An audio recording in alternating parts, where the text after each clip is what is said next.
Hello, everyone. My name is Kevin Ung, and I am the director of Chubby Can Kill. I don't really have a background in film. I dabbled. I like made stuff in high school that was really stupid, like for classes, but nothing like I never imagined I would be a filmmaker.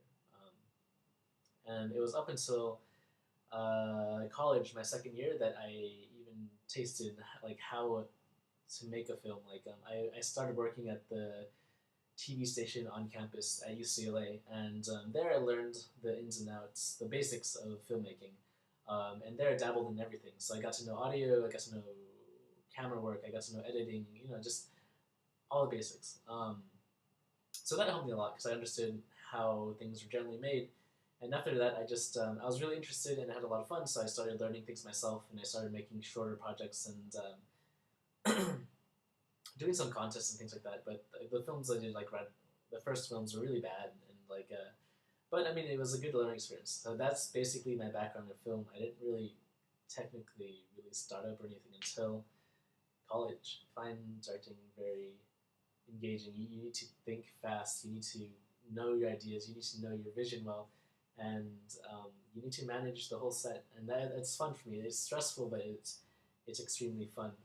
But aside from directing, because I mean, you could assume I like directing. I love the visual or the cinema. I love cinematography, the visual aspect of film, and I just love thinking of what your film will look like and trying to get that across into your frame. Um, I am I at least I consider myself a very visual person in the sense that I want all my I want I try to make all my frames in my movie look good. If the story sucks, whatever. If the story sucks, oh man, it sucks. But I love visuals and I want it to look good. And it's just for me, it's exciting to think of it and try to make it happen, regardless of whether it works or not. Um, it's exciting trying to get that vision out from an idea, something that's intangible, into something that's tangible and a frame, a picture, and that's very exciting. Because sometimes you fail, but sometimes you do really well, and both are fun. Um, it's just a process of creating what you what you see in your head, something that only at one time you could see, and you work hard, and now everyone else can see it too. Um, I don't know if that makes sense, but hopefully it did. Anyways, my next project. I have a couple projects in mind, but the one I'm currently writing and rewriting is about um, it's about a man in China who's always wanted a brother since childhood.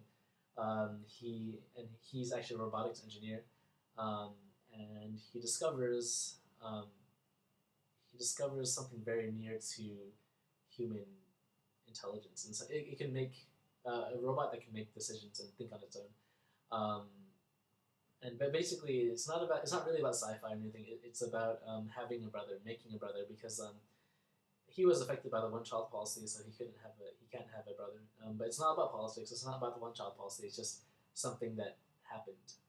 So basically, this movie will chronicle his life and this robot he creates, and their their lives together as brothers. Um, and that's as much as I can tell you about the project. There's other things, but I'm gonna work that out before I tell anyone about them. So yeah, so basically that's my next project, and it will still be filmed here in East Asia somewhere, maybe Taiwan here. I don't know. We'll see if I get funding for it. Then I will tell you guys when.